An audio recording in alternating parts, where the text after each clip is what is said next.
ஒரு ஊர்ல ஒரு துறவி இருந்தார், புத்த சமய துறவி. அந்த ஊர் மன்னன் அவரை பத்தி கேள்விப்பட்டிருக்கான். ஒரு நாள் புறப்பட்டு போனா, துறவியின் பாதங்களை தொட்டு வணங்கினான். அதுக்கப்புறம் சொன்னான், ஐயா, நான் உங்களை அரண்மனைக்கு அழைச்சிட்டு போறதுக்காக வந்திருக்கிறேன். இனிமே நீங்க இங்க எதுக்கு இருக்கணும் அப்படின்னானா. அவன் மனசுக்குள்ள என்ன நினைப்புன்னா, இவர் எங்க வர போறாரு, நான் ரொம்ப எளிமையானவன், எனக்கு எதுக்கு அரண்மனை வாசம்னு சொல்லி விடுவார் அப்படின்னு நினைச்சிருக்கான். ஆனா அந்த துறவி என்ன பண்ணாரு தெரியுமா? அப்படியா, சரி போகலாம், வா, போய் ஒரு ரதத்தை கொண்டுட்டு வா, அரண்மனைக்கு போகும்பொழுது அதுக்கு தகுந்த மாதிரி ஆடம்பரமா போகணும் அப்படின்னு விட்டாராம். துறவி இப்படி சொன்னதும் அந்த மன்னனுக்கு மனசுக்குள்ள சந்தேகம் வந்துட்டுது. இவர் உண்மையிலேயே துறவி தானா, ஏமாத்து பேரொழி மாதிரி தெரியுதே அப்படின்னு நினைச்சிருக்கான். இருந்தாலும் இனிமே என்ன பண்றது, சொல்லியாச்சு. ரதத்தை கொண்டுட்டு வந்தான். துறவி ஏறி உட்கார்ந்தார். பக்கத்துல ராஜா. அவரு ரொம்ப உற்சாகமா வரார். இவன் ரொம்ப சோர்ந்து போய் வரான். துறவி மரத்தடியிலேயே வாழ்ந்து பழக்கப்பட்டவர், அரண்மனையில எளிமையா ஒரு இடத்துல உட்காந்துக்குவார் அப்படின்னு நினைச்சான். ஆனா அப்படி இல்ல. அரண்மனைக்கு வந்த உடனே அந்த துறவி அதை கொண்டுட்டு வா, இதை கொண்டுட்டு வான்னு சொல்லி உத்தரவு போட ஆரம்பிச்சுட்டார். அரண்மனையில இருந்தா அரசனை மாதிரி இருக்கணும் அப்படிங்கிறார். ராத்திரி பூரா சௌரியமா தூங்கினார். பகல்ல அரண்மனை தோட்டத்துல உலாவ வேண்டியது, நீச்சல் குளத்துல குளிக்க வேண்டியது, இப்படியே பொழுது போக்கிட்டு இருக்கிறார். அந்த அரண்மனையில துறவி மகிழ்ச்சியா இருக்கிறார். மன்னனால அப்படி இருக்க முடியல. அவருக்கு எந்த கவலையும் இல்ல, இவனுக்கு அரசாங்க கவலைகள். துறவி அப்படி இருக்கிறத இவனால தாங்கிக்க முடியல. ஒரு நாள் அவர்கிட்டயே போய், நான் உங்ககிட்ட கொஞ்சம் பேசணும் நானா. துறவி பார்த்தார்.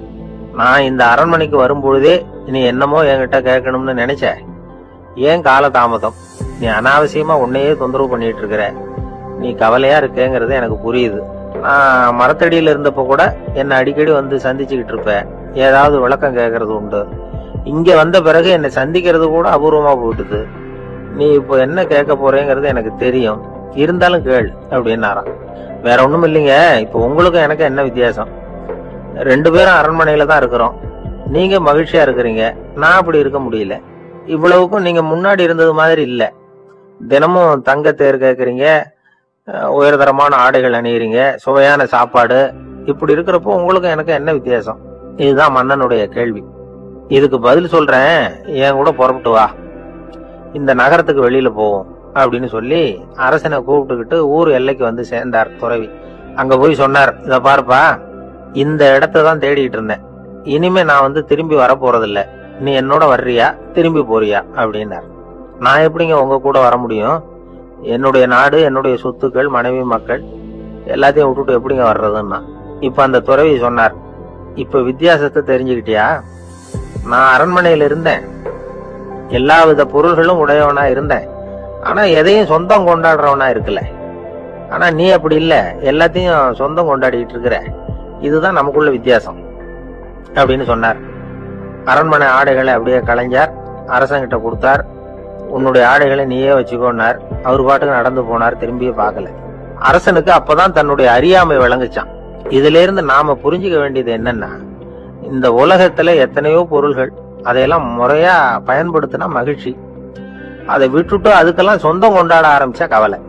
நம்ம ஆட்கள் சொந்தம் கொண்டாடுற விதமே இன்னைக்கு பார்த்து முட்டாள்னு திட்டி போடுறீங்க, நாளைக்கு மறுபடியும் அவர்கிட்ட போய் நேத்திக்கு உன்னை முட்டாள்னு சொல்லிவிட்டேன், அந்த வார்த்தையை திருப்பி கொடு, வாங்கிட்டு போயிடுறேன் அப்படின்னு நான் சொல்ல முடியும்? அவன் கோபக்காரனா இருந்தா நேத்திக்கு அதை வேற விதமா உங்களுக்கு திருப்பி கொடுத்துருப்பான். உலகத்துல எவ்வளவோ ஜீவராசிகள் இருக்கு, அதுக்கெல்லாம் வாய் இருக்குது. அந்த வாயெல்லாம் எதுக்கு உபயோகம்? சாப்பிடுறதுக்காக. ஆனா நமக்கு இருக்கிற வாய் சாப்பிடறதுக்காக மட்டும் இல்ல, பேசுறதுக்காகவும் தான். பேச முடியலன்னா வாய் இருந்தா கூட அது வாயில்லா ஜீவன் தான். ஒரு பையனை பார்த்து அது வாய் உள்ள புள்ள பொழைச்சிக்கும் அப்படின்னா, மற்ற பையன்களுக்கெல்லாம் முகத்துல வாயே இல்லைன்னு அர்த்தம். அப்படி இல்ல, அந்த பையன் கொஞ்சம் கெட்டிக்காரத்தனமா பேசுவான்னு அர்த்தம். அதனால எப்படி பேசணும் அப்படிங்கறத நாம முக்கியமா தெரிஞ்சுக்கணும். இதுக்கு 8 விதமான குறிப்புகளை நம்ம பெரியவங்க சொல்லி இருக்கிறாங்க. பேச்சுக்கு 8 அங்கங்கள் உண்டு அப்படின்னு அவங்க சொல்றாங்க. அதெல்லாம் என்னென்ன அப்படின்னா, உண்மை, நன்மை, அன்பு, நிதானம், இனிமை, ஆழம், சமயம் அறிதல், சபை அறிதல். இந்த 8 தன்மையும் பேச்சில் இருக்கணுமா. இதையே கொஞ்சம் விவரமா சில பேர் போர்டில் எழுதி வச்சிருப்பாங்க. அதாவது எழுத்துலயாவது அதெல்லாம் இருக்கட்டுமே அப்படின்னு நினைச்சு நீங்க கூட சில இடங்கள்ல இதை பார்த்திருக்கலாம். அதாவது உண்மையே பேசுக, நன்மையே பேசுக, அன்பாக பேசுக, நிதானமாக பேசுக, இனிமையாக பேசுக, ஆழமுடையதாக பேசுக, சமயமறிந்து பேசுக, சபையறிந்து பேசுக, இப்படி எழுதி வச்சிருப்பாங்க. இந்த 8 அம்சமும் சரியா பொருந்தி இருந்தாதான் அது பேச்சு. மற்றதெல்லாம் பேச்சாயிடாது. பேச்சு ஒரு சிறந்த கலை. எல்லாத்தையும் விட பேசாம இருந்தும் பழகணும், அது ரொம்ப முக்கியம். உண்மையே பேசணும். சத்தியத்துக்கு மதிப்பு கொடுக்கறவங்கள தான் சரித்திரம் மதிக்கும்.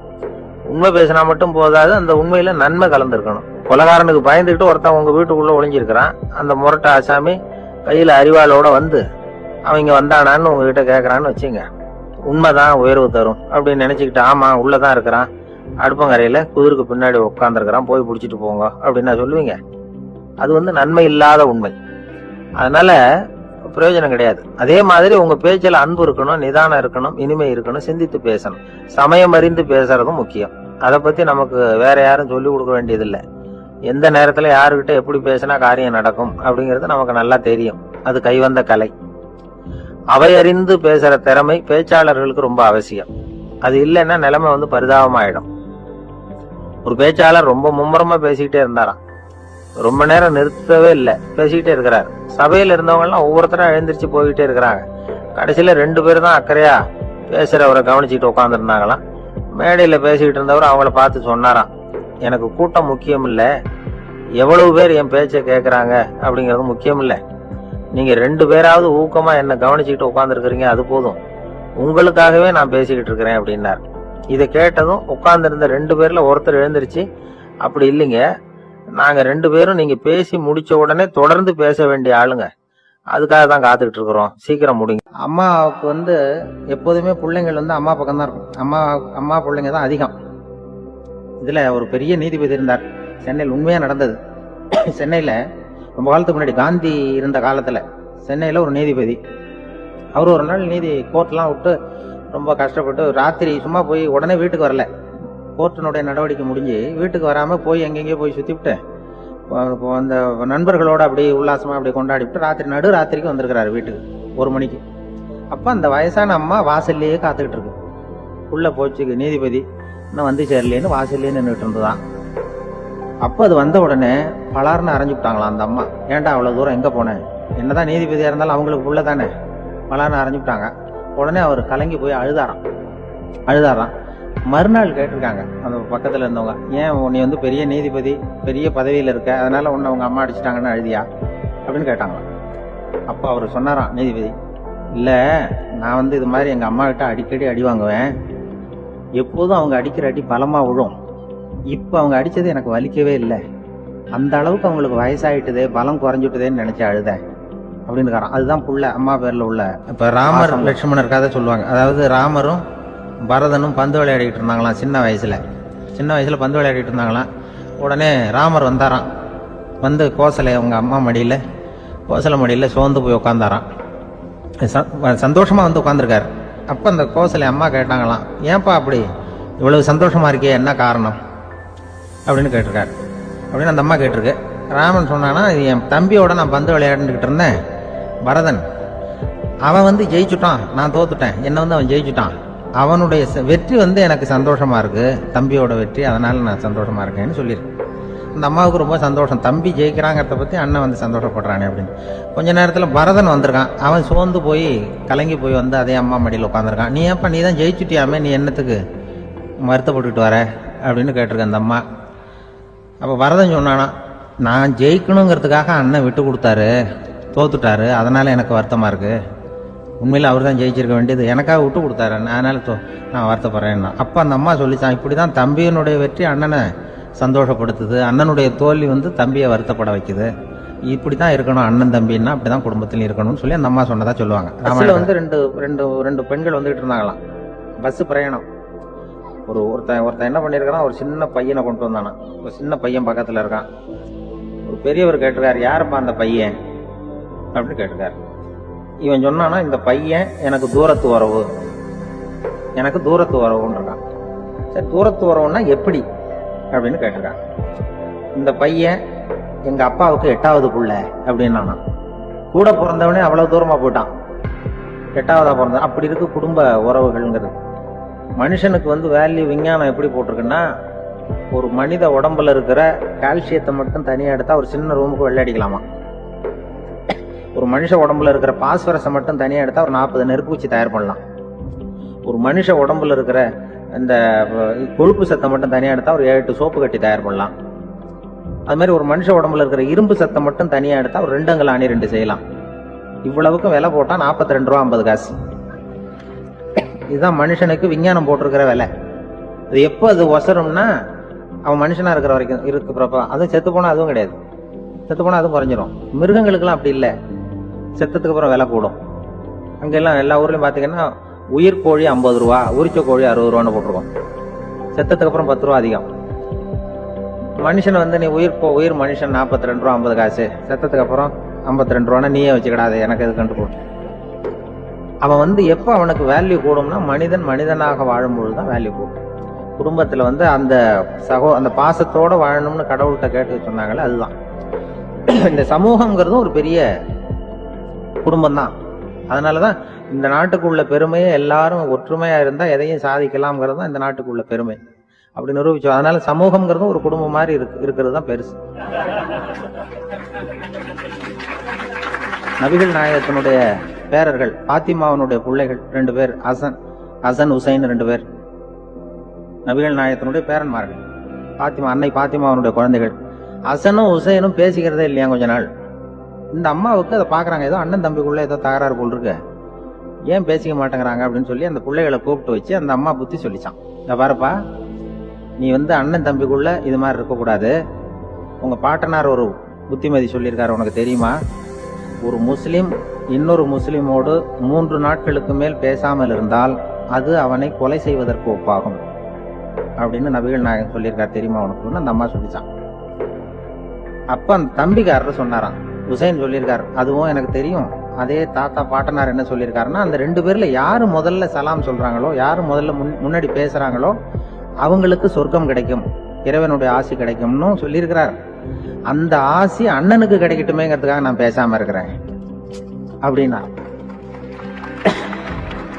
அந்த ராமனும் பரதனும் எப்படி இருந்தாங்களோ அப்படிதான் ஹசனும் ஹுசைனும் இருந்திருக்கிறார்கள். அந்த பாசம் தான் குடும்பத்துல வேணும். குடும்பத்துல அண்ணன் தம்பி எப்படி நடந்துக்கணும், அம்மா பிள்ளை எப்படி நடக்கணும். ஒரு ஊர்ல ஒரு சிவன் கோயில் இருந்துதான். சிவன் கோயில்ல அந்த புறாவெல்லாம் வளர்ந்துகிட்டு இருந்திருக்கு. இந்த மாடத்துல, சிவன் கோயில் மாடத்துல புறாவெல்லாம் குடியிருந்திருக்கு. உடனே அதுக்கு கும்பாபிஷேகம் பண்றதுக்காக ஊர்ல திட்டம் போட்டாங்க. சிவன் கோயிலுக்கு வெள்ளடிக்க ஆரம்பிச்சாங்க. வர்ணம் பூச ஆரம்பிச்சதும் அதுக்கு சாரம் கட்டுவாங்கல்ல, இந்த குச்சியெல்லாம் வச்சு சாரம் கட்டுவாங்க. உடனே இந்த புறாவெல்லாம் என்ன பண்ணிச்சான், இனிமே நம்ம இங்க வெள்ளடிக்கிறாங்க, கும்பாபிஷேகம் வருது, நம்ம இங்க குடியிருக்க முடியாது, எதிர்த்தாப்புல எங்க போகலான்னு பாத்துருக்கு. நம்ம உயரம் கோபுரத்துல இருந்த புறாவெல்லாம் எதிர்த்தாப்புல ஒரு மாதா கோயில் இருந்திருக்கு, சர்ச்சு. அங்க சில மாடங்கள்ல புறாவெல்லாம் இருக்குது, சில மாடம் இருக்கு.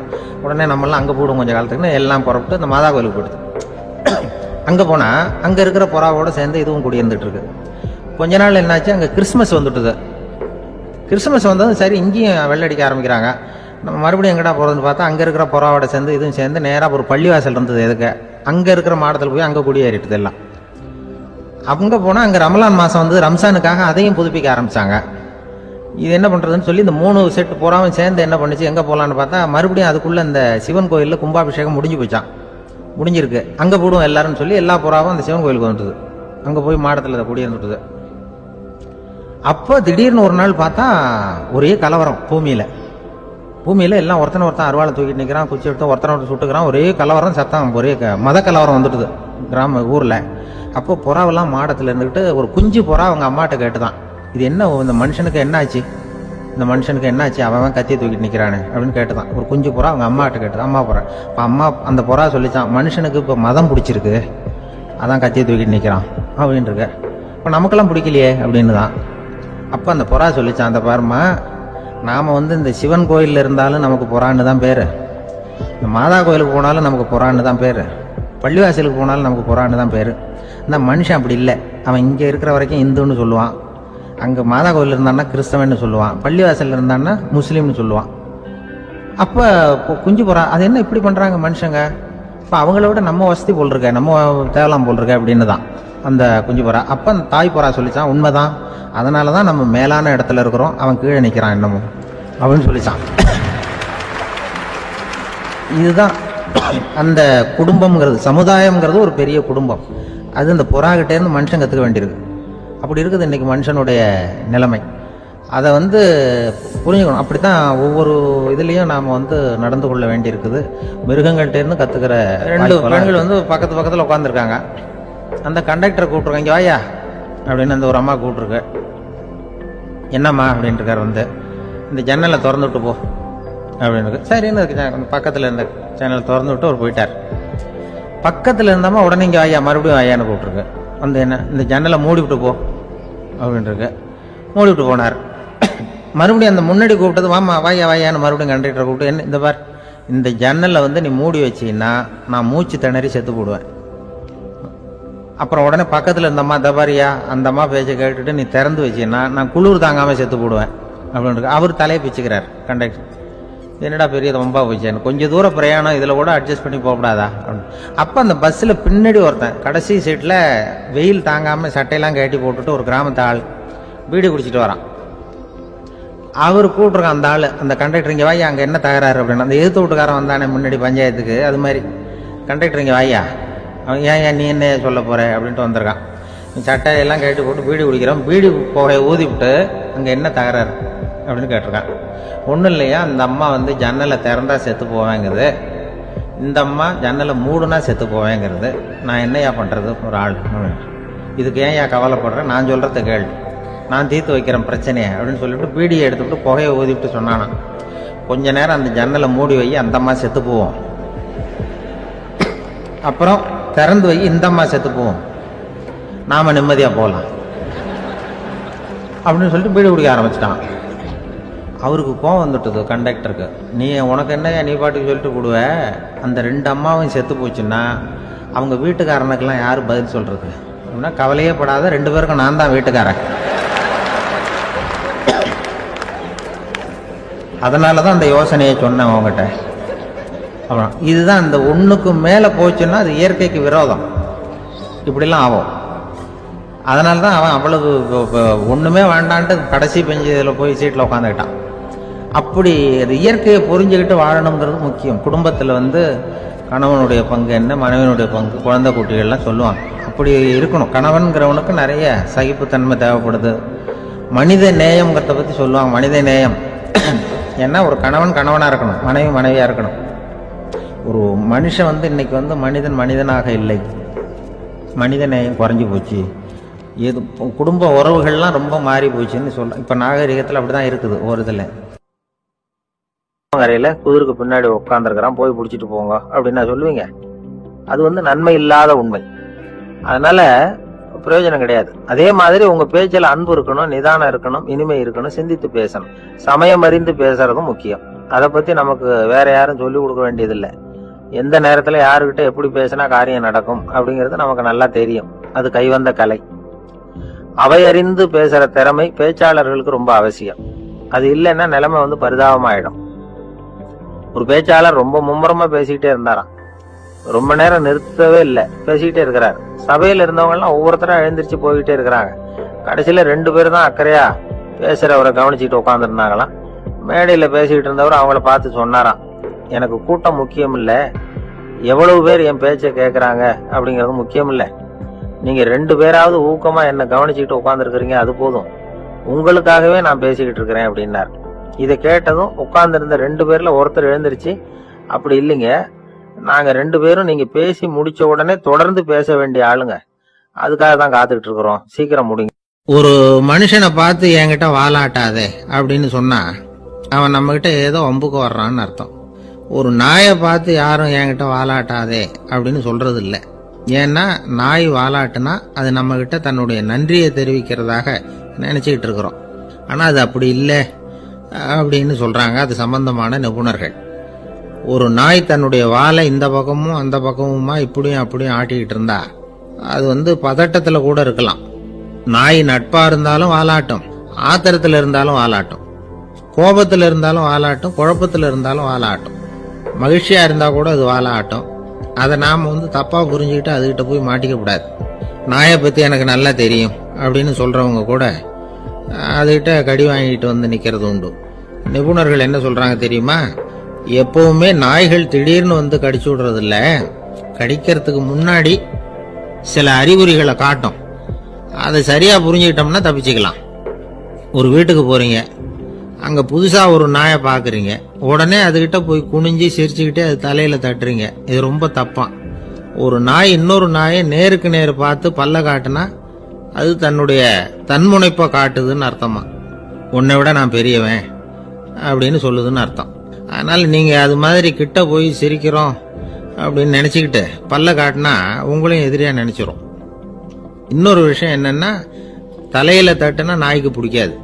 அது தன்னை அடக்கிறதாகவும் அச்சுறுத்துறதாகவும் நினைச்சுக்கிட்டு இருக்கும்.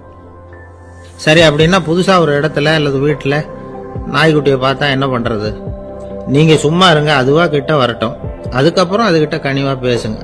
கண்ணம், மார்பு, தோல் இங்கெல்லாம் தட்டலாம், தப்பு இல்லையா? தலையில தான் தட்டப்படாதான். ஒரு நாய் உங்களை நோக்கி ஓடி வருது, நீங்களும் ஓடுனா அது துரத்த ஆரம்பிச்சிடும்.